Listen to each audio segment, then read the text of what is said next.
आप मेरी बात समझ रहे कि नहीं? आप पर एक जिम्मेवारी है क्राइस्ट की महिमा करने की।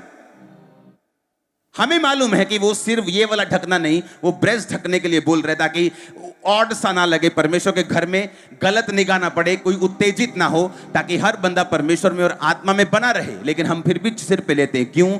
क्योंकि ऐसी धारणा है, ऐसा बना हुआ है कि सिर पे मतलब सिर पे। कितने मेरी बात को समझ रहे हैं? तो जहां मैं रहता हूं, बाइबल कहती, पौलुस कहता है कि भोजन के लिए परमेश्वर का काम ना बिगाड़। इमेजिन करो, बोले कि नहीं नहीं मैं तो करूंगा ड्रिंक, और ऐसे लोग, ऐसे नॉन क्रिश्चियन जो ड्रिंक नहीं करते, अगर तुम जब उनको वचन दोगे तो बोलेगा तुमसे बेहतर मैं हूं, तुम मुझ में आ ना, मेरे वाले में आ, मैं तेरे वाले में क्यों आऊं, मेरा तुझसे बेहतर है ना लाइफ, तो तेरा परमेश्वर थोड़ी महान है, मेरा वाला महान।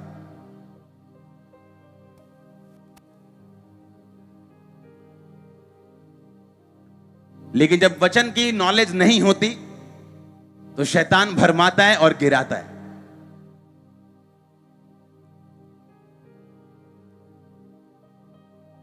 आपका मेन काम परमेश्वर की ग्लोरी करना है। जब आप कर लेंगे, दुनिया की सारी वस्तुएं पीछे पड़ के भागेंगी आपके पीछे। मैंने लोगों को संघर्ष करते देखा है, रिश्ता नहीं हो रहा जी, रिश्ता नहीं हो रहा जी, रिश्ता हो गया, टूट गया जी, रिश्ता हो गया, हस्बैंड मर गया जी, क्योंकि लाइफ जो है वो डेडिकेटेड नहीं है परमेश्वर की ग्लोरी के लिए, सेवा के साथ जुड़ी हुई नहीं है।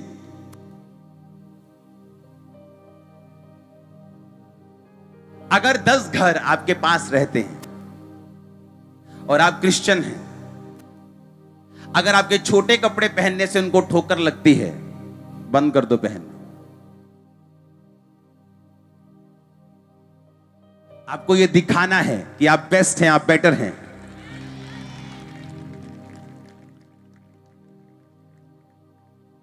आप मेरी बात समझ रहे कि नहीं? कहता भोजन के लिए परमेश्वर का काम ना बिगाड़, कपड़ों के लिए परमेश्वर का काम ना बिगाड़, पैसों के लिए परमेश्वर का काम ना बिगाड़। अगर तेरे भाई को ठोकर लगती है तो वो काम को क्या कर दे? छोड़ दे। लेकिन प्रॉब्लम यह है कि जब वचन की नॉलेज नहीं होती तो लोग गिरते हैं, क्योंकि शैतान जो उनके दिल में डालता है उसको काउंटर करने के लिए वो बुद्धि में सत्य भरा नहीं हुआ। जब मैं, देखो परमेश्वर ने कैसे मेरी तैयारी की, जब मैंने सेवा शुरू करनी थी, सेवा शुरू करने से पहले जो डिप्रेशन के अटैक थे वो डबल हो गए थे, जबकि ये कम होने चाहिए थे। परमेश्वर में आके जिस काम के लिए मैं आया था वो प्रॉब्लम मेरी दुगनी हो गई थी। उसकी वजह से जब मेरे को अटैक होते थे तो मुझे बाइबल पढ़ के और अनॉइंटिंग ऑयल में ऐसे सिर पे, इधर बहुत कम है, ऐसे ऐसे चोता था, वो निकलता था, ऐसे अनॉइंटिंग ऑयल डाल के छत पे जाके 6-6 घंटे नया नियम मुझे पढ़ना पड़ता था। हर 4-5 दिन में बाइबल पढ़ लेता था मैं, नया नियम, हर 5 दिन बाद खत्म, 5 दिन में फिर शुरू, 5 दिन। क्यों? वो मुझे अटैक थे, जब बाइबल पढ़ता था अटैक कम हो जाते थे।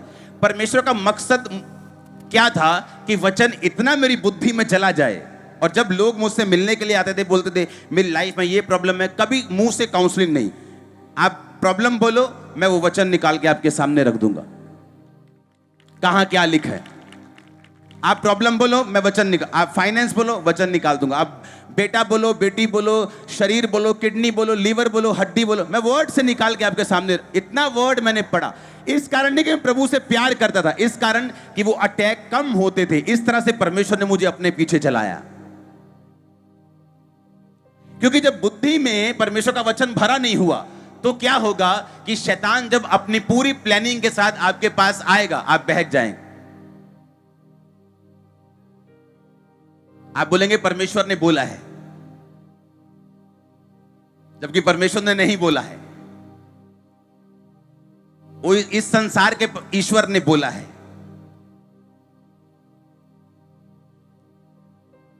आप मेरी बात समझ रहे कि नहीं? इसलिए बेटर है कि आप लोग परमेश्वर के वर्ड से अपने दिमाग को भरते रहें, पढ़ते रहें, फिल करते रहें, इसे भरते रहें।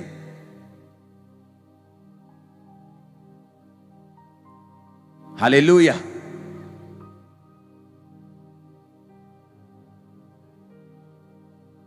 अगर भोजन के लिए आपके पड़ोसी को ठोकर लगती है, उस भोजन को आप त्याग सकते हैं, उन कपड़ों को आप त्याग सकते हैं, उन चीजों को आप त्याग सकते हैं, ताकि आप ज्यादा से ज्यादा लोगों को परमेश्वर में लेके आ सके। ये आपका होमवर्क है।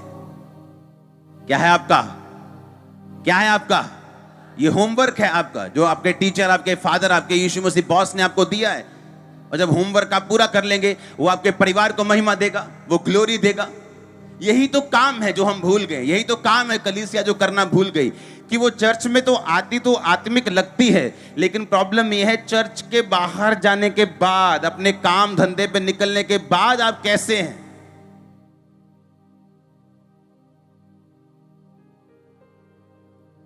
हालेलुया। अगर आपका बाहर चोरी किए बिना नहीं चलता, तो आप जो खाना 3 टाइम का उसे 2 टाइम कर दो। और परमेश्वर जब देखेगा कि आपने 2 टाइम कर दिया और चोरी नहीं छोड़ी, वो आपकी प्रमोशन का कहीं ना कहीं से इंतजाम करेगा। और जब वो इंतजाम करेगा, वो परमानेंट होगा और 1 नंबर का होगा और ब्लेस्ड होगा। और जब वो कुछ करेगा तो वो सदा के लिए करेगा। जब आप कुछ करेंगे, वो टेम्परेरी होगा, वो कुछ देर के लिए होगा और साथ में नुकसानदेह होगा। साथ में परमेश्वर की आत्मा से जो भरपूर ना करे, वो ऐसी चीजें होंगी जब आप नहीं चाहते कि आप ऐसी चीजों को करें। आमीन। आपको परमेश्वर की महिमा करनी है। पवित्र आत्मा यहां पे मौजूद है। वो आपको फिल करेगा, वो आपको ब्लेस करेगा, आपके दिल को छुएगा, वो आपके हार्ट को टच करेगा, आपको तैयार करेगा उसकी ग्लोरी, उसकी महिमा करने के लिए। आमीन, आमीन। आप चार मित्रों में बैठे हैं, उन सब के अलग अलग चक्कर हैं, लेकिन आप बिना चक्कर के बैठे हैं। ये खुदावंद की महिमा है। और उनको मालूम होने चाहिए आपकी लाइफ में कोई चक्कर नहीं, उनको मालूम होना चाहिए आपकी लाइफ में कोई नशा नहीं, उनको मालूम होना चाहिए आपकी लाइफ कैसी है। वही ग्लोरी है, वही शुरुआत में आप करेंगे ना। शुरुआत में परमेश्वर आपको पीएम के सामने थोड़ी बिठा देंगे। आप छोटे में वफादार नहीं, आपको बड़े में कैसे कर देंगे। आप थोड़े मसले में वफादार नहीं, आपको बड़ा कैसे दे देंगे। आप थोड़े में फेथफुल नहीं हुए, आपको बड़े में परमेश्वर कैसे पहुंचाएंगे। आप थोड़े में वफादार होंगे, वो बड़े तक पहुंचाएगा। आप आज थोड़े मसले में वफादार, थोड़े पैसों में वफादार हैं, वो आपको बड़े में पहुंचाएगा। हालेलुया। इस दुनिया का सबसे बड़ा स्टेडियम बन रहा है एक देश में, शुरू हो चुका है वो सबसे बड़ा स्टेडियम दुनिया का, और वो चर्च है। और जिस बंदे ने बनाना शुरू किया, जब उसकी तनख्वाह 3500 नायरा होती थी, यानी इंडियन 700 रुपीस पर मंथ, तो अपना टाइथ निकालना वो भूलता नहीं था। आज वो दुनिया का सबसे बड़ा चर्च बना रहा है, एक स्टेडियम, दुनिया का सबसे बड़ा, वेरी बिग, ह्यूज। अगर हम थोड़े में वफादार नहीं थे तो आगे कैसे बढ़ते। उस थोड़े की वफादारी में परमेश्वर को आप दिखाते हैं कि आप पर भरोसा किया जा सकता है। आर्मी में अभी कभी आप देखेंगे ना, तो पहले आम भर्ती होती। आम भर्ती भी आसान नहीं होती। भागना, दौड़ना, मेंटल, फिजिकल, सब तरह के टेस्ट होते हैं, फिर जाके कहीं भर्ती होती, क्योंकि आपको देश को प्रदर्शित करना है, उसको आपको दिखाना है, हाँ या ना। फिर उनमें से भी ऐसे होते हैं जो कमांडो बनते हैं, जो स्पेशल फोर्सेस बनती हैं। उनमें से भी स्पेशल होते हैं जो पीएम की सिक्योरिटी में होते हैं। आप मेरी बात समझ रहे कि नहीं? वैसे ही आप लोग हैं। जब आपकी भर्ती होती है, जब आप एज ए सोल्जर परमेश्वर में भर्ती होते हैं, तो कुछ लोग ऐसे हैं जो उसी जगह रह जाते हैं, कुछ लोग ऐसे जो स्पेशल फोर्सेस होते हैं, कुछ लोग ऐसे हैं जो टॉप पे जाते हैं। आपकी मेहनत, प्रार्थना, आपकी लगन, विश्वास में बने रहना, परीक्षाओं में स्थिर रहना, वचन के साथ जुड़े रहना, आत्मा में, दिल में, अपने दिमाग में वचन को भरना और दिल में उससे मनन करना और वही वचन प्रीच करना आपके लिए हथियार होता है। जो वचन पहले दिमाग में है वो कहां आएगा? फिर दिल में आएगा। आपने पढ़ लिया जितना वचन पढ़ना था। कुछ ऐसे वचन है उनमें जो आपके दिल को छू गए, आपको लगता है ये मेरी कमी है, या आपको लगता है कि प्रभु ने मुझसे इस वचन के द्वारा बात की है, फिर वो आपके दिल में आएगा। उस वचन के साथ आप सारा दिन मनन करेंगे, वचन सोचेंगे कि वचन में ये लिखा है। शैतान लड़ेगा, आप उस वचन पे मनन करेंगे, वचन को बोलेंगे। उसके बाद जो वचन पे विश्वास कर लिया, पाँव में मेल की तैयारी के सुसमाचार के जूते पहनेंगे, यानी आप उस वचन को फिर प्रीच करेंगे। आप बताएंगे कि ये गलत है, आप बताएंगे ये सही है, तुम्हें ऐसे करना है। आप जब प्रीच करने लगते हैं वचन को, एक्चुअल में आप शैतान के खिलाफ काम करने लगते हैं। वो आपकी लाइफ से निकलने लगता है। आपकी लाइफ का जो अटैक है, आपकी लाइफ की जो प्रॉब्लम है, कई बार आप जब दूसरों को प्रीच करते हैं वो कम हो जाती है और खत्म हो जाती है। मालूम, लोगों को नहीं पता ये बात। लोग जो हैं यहाँ के, वो दूसरे तरफ से आए हैं, अन्य जातियों से आए हैं। उन्हें लगता है कि वहां हम जाएंगे, वहां माथा टेकेंगे और सब कुछ ठीक हो जाएगा, या पास्टर साहब से मिल लेंगे और प्रार्थना करवा लेंगे। लेकिन परमेश्वर आपको अपने बच्चे होने के लिए बुलाता है। उसने आपको एक भीड़ होने के लिए सिर्फ नहीं बुलाया है। मत देखो यहां भीड़ बैठी, आप बैठे और मैं खड़ा हूं, दैट्स इट। वो आपको कह रहा है, क्या कह रहा है वो आपको, कि उसकी महिमा के लिए जीवन को बिताना है, प्रीच करना है, जो सुना है, जो दिल में है, उसको प्रचार करना है। जब आप प्रचार करेंगे, वो आपके लिए हथियार की तरह काम करेगा। इसलिए परमेश्वर ने कहा, मेरे सारे हथियार बांध लो, ताकि शैतान की युक्तियों के सामने तुम खड़े रह सको।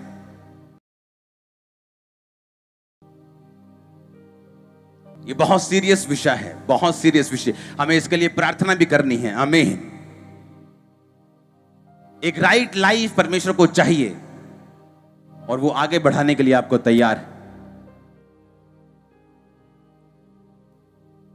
बिली ग्राम एक ऐसे सेवक थे, 99 इयर्स के होके वो प्रभु में गए, सोए हैं। कितने साल के? जितना अब्राहम को जब बेबी हुआ था। कितने साल? 99 साल। अपनी लाइफ में उन्होंने पाप के खिलाफ प्रीच किया है और उससे हटे नहीं। और अमेरिका इस बात का गवाह है कि जब भी प्रेसिडेंट शपथ लेता था तो उसकी प्रार्थना से वो शपथ पूरी होती थी।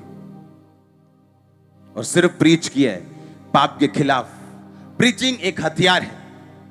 आमीन। प्रीचिंग क्या है? एक हथियार है। हालेलुया। मैं और ब्रदर जॉन लीवर हम एक जगह डिनर कर रहे थे, तो वो बता रहे थे कि ऐसे ऐसे बहुत से पास्टर्स हैं जो वैसा लाइफ नहीं जी रहे, वैसा उनको जीना चाहिए। तो मैंने उनको बोला कि वो पास्टर्स इस बात को भूल गए कि जो चीज शैतान आपके अटैक कर रहे हैं, उस चीज के बारे में प्रीच करो, अटैक खत्म हो जाएगा। और उन्होंने बताया कि पास्टर्स प्रार्थना नहीं करते। मैंने कहा हाँ, ये भी एक रीजन है कि प्रार्थना करता कि तू परीक्षा में ना पड़े। हीलिंग कर ली, डिलीवरेंस कर ली, जब गए पीछे थक गए, सो गए, सुबह उठे, काम, साइन, ये वो, बैंक, लोग, इधर उधर, प्रार्थना की नहीं। प्रार्थना करता कि तू परीक्षा में ना पड़े, और उस बारे में प्रीच कर जिस बारे में तू विश्वास करता है। जब आप प्रीच करते हैं, अटैक खत्म होता है। प्रीचिंग एक तरीका है शैतान के अटैक को खत्म करने का, एक तरीका है। हालेलुया। वो क्या है? एक तरीका है, एक वेपन है। आपके पास इनफ हथियार हैं। आप शैतान का जो कचूमर सलाद बनाते हो ना घर में, आप शैतान का सलाद बना सकते हो। इनफ हथियार हैं आपके पास। आप बेहथियार नहीं हो, आप बिना हथियार नहीं हो। कलीसिया के पास इनफ पावर है, हथियार है, आप शैतान को हरा सकते हो। Hallelujah, hallelujah. जितना आपका शरीर आप पे हैवी है, उतनी आत्मा कम भारी है। मैंने अलग अलग लोगों को अलग अलग सीक्रेट पाप में देखा है। मैरिड होके भी सेल्फ सेक्स करते उन्हें देखा है। जवान तो इस चीज में फंसे हुए। इसी कारण परमेश्वर का मसा आप पे नहीं आता, इसी कारण नहीं आता। आपकी बॉडी पर अगर आपका कंट्रोल नहीं, शैतान के ऊपर आप कभी कंट्रोल नहीं कर सकते। आपकी बोलो अपने पड़ोसी को, अगर तेरी बॉडी पर तेरा कंट्रोल नहीं, तो शैतान पर तेरा कभी कंट्रोल नहीं। आमीन। और यही चीज है जो हमें सीखनी है कि हम अलग तरह से बुलाए गए हैं और परमेश्वर का काम करने के लिए बुलाए गए हैं। आप जब इस तरह से लाइफ जिएंगे, इधर भाग, वो इधर भागेगा। आप बोलेंगे इधर भागेगा। आप जहां बोलेंगे वो भागेगा, उसको आपकी बात सुननी पड़ेगी। परमेश्वर ने आपको भिखारी की तरह नहीं बुलाया कि आप रोते रहे अपनी हीलिंग के लिए। उसने कहा मैंने तो बेटे और बेटियां और याजकों को राजाओं की तरह बुलाया है। कि तू बैठकर मेरी महिमा करेगा, जीवन अपने मेरी महिमा के अनुसार बिताएगा, तो मैं तुझे ब्लेस करूंगा, मसा दूंगा, ताकत दूंगा, ग्लोरी दूंगा, महिमा दूंगा, सब कुछ दूंगा। Hallelujah, hallelujah. आप प्रीच करेंगे आज के बाद, क्योंकि वो एक हथियार है। वो शौक नहीं है कि आज प्रभु से बड़ा प्यार, वो शौक ठीक है, प्रभु से प्यार करते हैं हम, लेकिन आपको ये मालूम दिमाग में रखना है वो एक हथियार भी है। आपकी प्रीचिंग एक हथियार भी है। आमीन। आपके घर में शैतान अटैक करे आपके बच्चों के ऊपर, घर से निकलो बाइबल लेके, फिर उसकी ऐसी बैंड बजाओ, किसी को ऐसा प्रीच करके आओ कि शैतान दो दो हाथ ऐसे मुंह पे रखे, शर्मिंदा होके रहे आपकी। ओ आमीन, ऊंचा चाहिए। Hallelujah, hallelujah. आप ब्लेस हैं, आप ब्लेस हैं। मैंने कहा ब्लेस है यीशु मसीह के नाम में।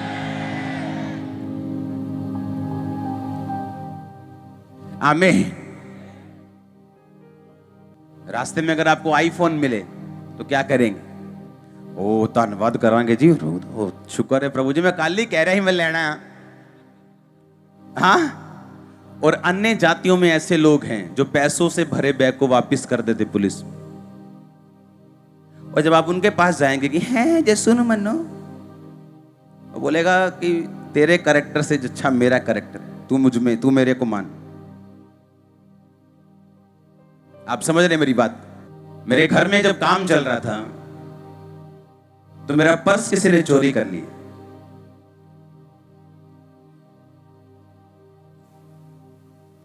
और वहां पे एक अन्य जाति भाई था और एक मसीही था, और चोरी करने वाला मसीही था। हम लाखों रुपए की चैरिटी करते हैं हर महीने, कभी दिखाते नहीं इंटरनेट पे, जो लोग चर्च में आते वो जानते हैं। मेरे को इतना गुस्सा आया, मैंने कहा बात पैसों की नहीं, बात अणख की है कि अगर तू परमेश्वर के दास का पर्स चोरी कर सकता है, तुझमें इतनी हिम्मत है। मैं जब प्रेयर में बैठा, मैंने कहा परमेश्वर ये बंदा लाइफ टाइम बेचैन रहना चाहिए जब तक मेरा पर्स वापस नहीं करता। 4 दिन बाद घर के बाहर पर्स छोड़ के गया। मैंने कहा अगर तू वैसे मांग लेता मैं तुझे 10 गुना अधिक दे देता, कि मुझे तो चैरिटी करनी है, उसको नहीं करनी, तुझको करनी, तुझको नहीं करनी, मुझे तो देना है पैसा प्रभु के नाम। और जो अन्य जाति था, जब उससे पूछा गया तो वो डर रहा था परमेश्वर से कि भाई साहब प्रभु का घर है, ऐसे कैसे हो जाएगा।